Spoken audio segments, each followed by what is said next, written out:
You remember the brownstone, Greenwich Village, two women starting over, kids underfoot, Monday nights, laughter through the walls. Kate and Allie ran for 6 seasons, 122 episodes. It was proof. Real, weekly, primetime proof that falling apart could lead to something worth building. If that show meant something to you, hit subscribe now. What happened to this cast over the last 40 years is a story nobody's told. Here's where it starts. The woman who became the soul of this series, the one who won back-to-back Emmys, the one critics couldn't stop praising, almost never walked through that door. She read the script and said no. She kept saying no. Her co-star called before every single rehearsal, begging her. One more time. First taping. Live audience. The room erupts. And backstage, the reluctant star admits something private. Then makes her co-star swear to never tell anyone. 40 years later, we're telling everything, starting at number 7. And a tiny stage these two shared long before the world was watching. 1971, Manhattan. A small improv company called The Proposition holds its nightly show in a theater most people will never hear of. No cameras, no agents in the back row. Just a handful of actors making it up as they go, for whoever walks through the door. 2 of them are in the room at the same time. One is a young woman from Massachusetts who will, in a few years, become one of the original faces of Saturday Night Live. The other is a kid from York, Pennsylvania, youngest of 6. Son of a man who sold things on the road. He studied theater at Penn State because nobody stopped him. They share that stage. They share those late nights. And then they go their separate ways. 15 years later, he'll walk onto her sitcom and play the man she falls in love with. His name is Sam Freed. He didn't arrive on Kate and Allie as Bob Barsky. Not at first. Producers brought him in for a guest spot, a married politician who flirts with Allie in season 2. He left. Came back in season 3 playing an entirely different man in an entirely different story. Then the phone rang a 3rd time. 3 faces. 3 names. Same actor. Someone noticed the chemistry. The kind you don't write. It just shows up. By season 4, they stopped rotating him through. They gave him a name that stuck. Bob Barsky. Retired football player, local sportscaster, the kind of man who meets you in a grocery aisle and can't stop talking. He and Allie started something in that aisle that lasted 3 seasons and ended in a wedding. After the show, Freed kept working. He played Ferris Bueller's father on television. He sat behind the editor's desk of the Baltimore Sun in the final season of The Wire. Quiet rooms, heavy decisions. The kind of roles that don't make you famous but prove you belong in the room. He's 77, and that improv stage in 1971 meant nothing at the time, and everything in hindsight. Some actors in a cast like this, you remember the name. Others, you'd swear you've seen 1,000 times. In courtrooms, in newsrooms, in the background of your favorite film. But you've never once known what to call them. That's our number 6. A government office. Fluorescent light. A man in a suit watches something slide across a desk. A classified file, maybe a photograph. And his face does everything the dialogue won't. Guilt. Calculation. The quiet panic of someone who knows too much and can't figure out how to unknow it. The camera holds on him for 3 seconds. You lean forward. You know that face. That's Burn After Reading, a Coen Brothers film. And the man is Michael Countryman. The odds are good you've seen him a dozen times without learning his name. He has that kind of career, the kind that hides in plain sight. In Kate and Allie, he played Lewis. Chip's older friend, a gentle presence across 5 episodes in seasons 3 and 4. A small role. But nothing about what followed was small. Broadway gave him A Few Good Men, Wit, and M. Butterfly opposite Clive Owen. Film gave him The Squid and the Whale, Michael Clayton, and Spotlight. Television handed him Boardwalk Empire, The Americans, The Marvelous Mrs. Maisel, The Gilded Age. He earned a Drama Desk nomination before most actors land their first agent. 70 years old. Decades of work. And if you pause any scene he's in, you'll find the same thing. A face doing more than the script asked for. Countryman made a career out of being invisible. The next member of this cast had the opposite problem. The whole country watched him grow up. Awkward, changing, impossible to ignore, whether he was ready for it or not. A boy steps onto a soundstage for the first time. He's 8 years old. Bright red hair. Bowl cut that belongs to the decade. He delivers his lines, the audience laughs, and everything goes according to plan. That lasts about 3 seasons. Then puberty arrives. Uninvited, unscripted, and very much on camera. Frederick Kohler showed up on screen in 1983, playing one of Michael Keaton's kids in Mr. Mom. A year later, he was Chip Lowell, the only boy in a house full of women. He stayed the entire run.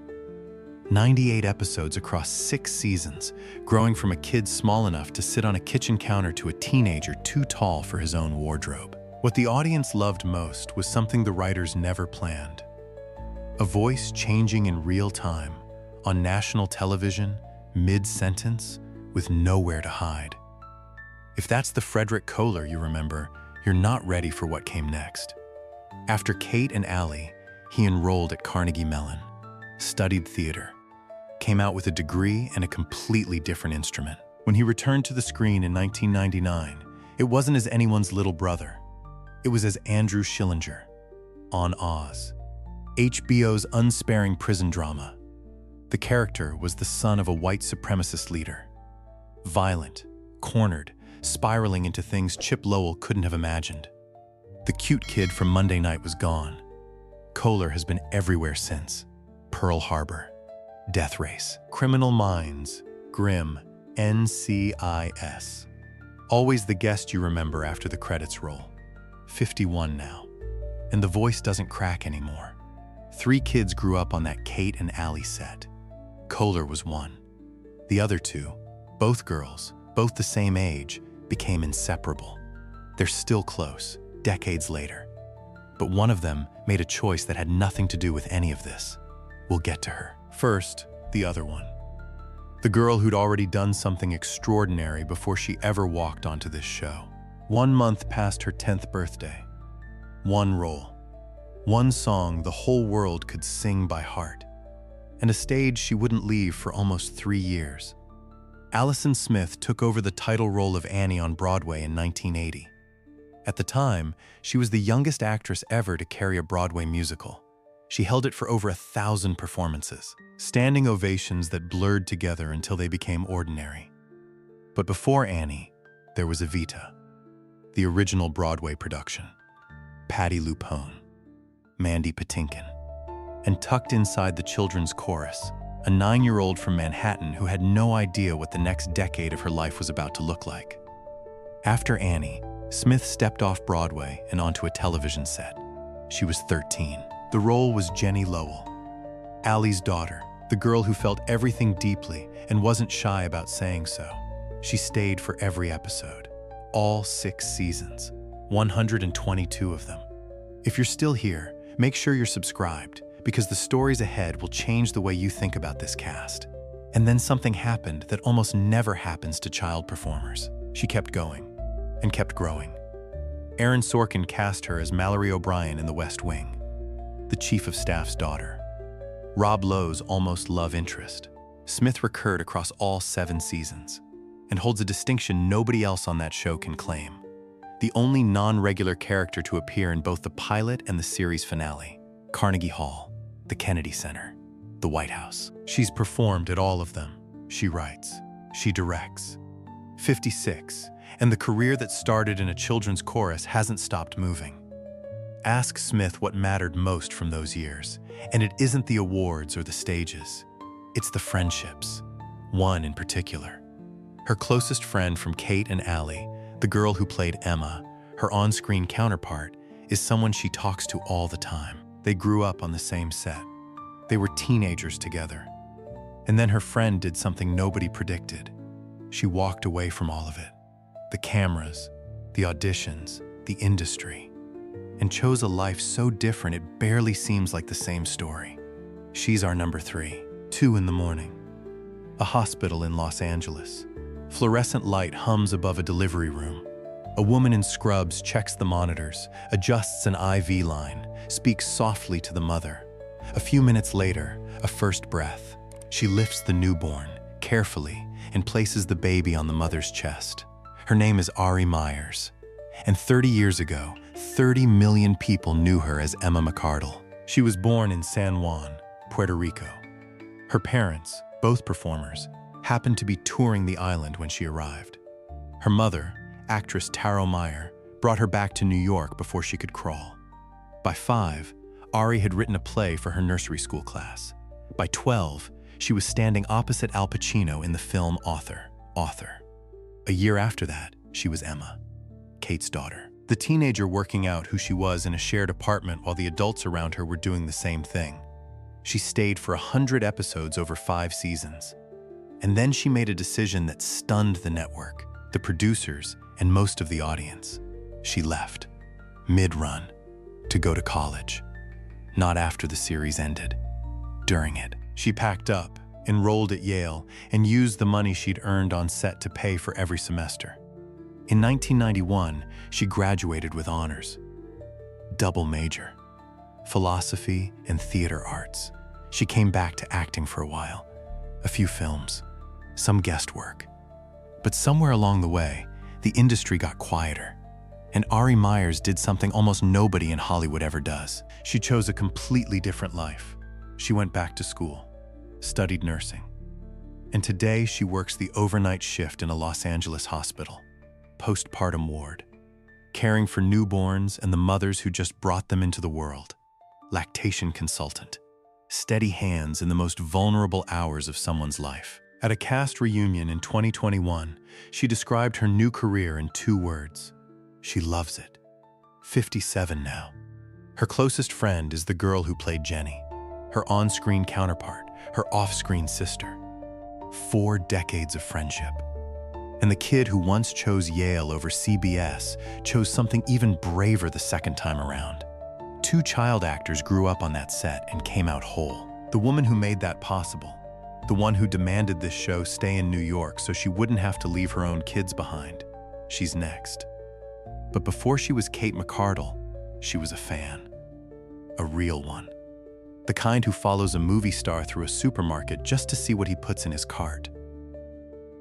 Sometime in the mid-1960s, a teenage girl in Hollywood follows a man through a grocery store. She keeps 3 aisles back. She doesn't introduce herself. She just wants to know what Rock Hudson buys. A few years later, she's playing his wife on national television. Susan St. James was born Susan Jane Miller in Los Angeles, grew up in Rockford, Illinois, and left home at 16. She checked into the Barbizon Hotel in New York, the legendary residence for young women trying to break into modeling. She got a book together in months and moved to France. She spoke the language fluently. She was already living a life most people only read about, and she hadn't turned 17. By 1969, she'd won an Emmy, supporting actress for The Name of the Game. By 71, she was Sally McMillan, quick-witted wife of a San Francisco police commissioner, standing next to the man she'd once trailed through the produce aisle. 5 seasons of McMillan and Wife. Emmy nominations stacking up. One of the biggest names in television. And then, in 1980, she made a small film called How to Beat the High Cost of Living, a comedy most people have forgotten. But it had one detail that mattered. Her co-star was a woman named Jane Curtin. 4 years before Kate and Allie existed, these 2 were already sharing a frame. When CBS offered the sitcom, St. James agreed. On conditions. Tape it in New York. Tape it live. She wasn't uprooting her family from Connecticut for a soundstage in Los Angeles. The network said yes. And that decision, her decision, gave Kate and Allie its texture. Cold opens shot on Manhattan sidewalks with no laugh track. The Ed Sullivan Theater. A city you could feel because it was real. She threw herself into it. 122 episodes, 6 seasons. During the 4th, she was pregnant. But her character wasn't. So they hid it. Desk shots, hospital beds, a bubble bath. One flashback episode where both Kate and Allie happened to be pregnant. The only time the camera let her show. After Kate and Allie ended in '89, St. James did something unusual for someone at the top of her field. She stopped, went home, raised her family, spent years on the board of the Special Olympics, earned 6 honorary degrees from Connecticut colleges, accepted a star on the Hollywood Walk of Fame in 2008. Not as a comeback, but as a thank you. She's come back a handful of times. A guest role here, a few episodes there. Her most recent appearance was in Upload, the Amazon comedy, in 2022. Her niece, Krista Miller, the one you know from Scrubs, once guest starred on Kate and Allie as a student. The family keeps showing up. 79 years old. She talks to Jane, talks to the kids from the show. Some casts drift apart the minute the cameras stop. This one never did. Our number one. She didn't want to be here. That's where this story started. And that's where it ends. The woman who read the script and passed. Who got called and passed again. Who had to be begged before every meeting, every reading, every rehearsal by a co-star who refused to let her go. Born September 6, 1947, Jane Curtin is 78 today. Here's what happened. First taping, a soundstage inside the Ed Sullivan Theater. KBS had ordered 6 episodes of a show that tested under the name Two Mommies. Nobody was certain there would be a 7th. The cameras rolled. Scene 1. The audience laughed. Hard, immediate, the kind you can't manufacture. It kept going. When they walked backstage, Jane turned to Susan and admitted it. The thing she never wanted to say, that she had never had so much fun in her entire life. And then she told Susan to never repeat what she'd just heard. Susan told everybody. Jane Curtin grew up in Wellesley, Massachusetts. Catholic household, quiet student. She dropped out of Northeastern at 20 to pursue comedy, joining a small improv troupe called The Proposition, where she shared a stage with a young actor named Sam Freed. Neither of them famous. Neither of them anywhere close. 5 years later, she auditioned for a new variety show on NBC, beat out Mimi Kennedy, became one of the original not ready for primetime players on Saturday Night Live, anchored Weekend Update, sparred with Aykroyd, endured Belushi, earned a nickname she never asked for, the Queen of Deadpan, and a reputation as the steadiest person in a building that had no use for steadiness. After SNL, she turned down most of what came her way. Until Bill Persky, the director, a veteran who'd shaped That Girl and The Dick Van Dyke Show, called about a sitcom and wouldn't take no for an answer.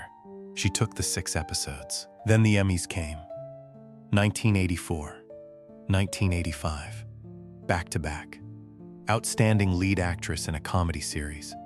She followed Kate and Allie with Third Rock from the Sun. 6 seasons opposite John Lithgow, grounding a show about aliens with the same deadpan that had anchored everything before. Then the Television Academy Hall of Fame, 2017. The film Jules in 2023. A new comedy opposite Christopher Walken announced just last year. And Sam Freed, the kid from The Proposition, the unknown from York, Pennsylvania, walked onto her set in '86. 15 years after they'd shared an improv stage that nobody remembered. He played 3 characters before the producers let him stay. Some connections don't reveal themselves on schedule. They wait until the moment is right. Jane Curtin never wanted this show. She never wanted the attention. And the confession she made Susan swear to keep, that this was the time of her life, turned out to be the truest thing about her. 7 people, 6 seasons, 4 decades. And every single one of them is still here. Sam Freed. The last man cast, and the one the audience wanted to keep. Michael Countryman. 100 roles deep, and the face you've seen more times than you realize. Frederick Kohler. The voice changed. Everything else followed. Allison Smith. From the chorus of Evita to the final frame of The West Wing. New stages ahead. Ari Myers. She chose hands over cameras. The Night Shift. The First Cry. Susan St. James. She walked away at the height of her fame and never looked back. And Jane Curtin. The reluctant heart who turned out to be the reason any of this mattered. Kate and Allie was never built on punchlines. It was built on the feeling that two people could hold each other up, and that starting over didn't have to mean starting alone. 40 years later, all 7 of them are here, working, connected. That's rare in this industry. That's rare anywhere. If this cast surprised you, tell us which story hit the hardest. We read every comment. Subscribe if you haven't. There are more casts waiting to be told. And if someone you know grew up with this show, send them this video. Some things are worth remembering together.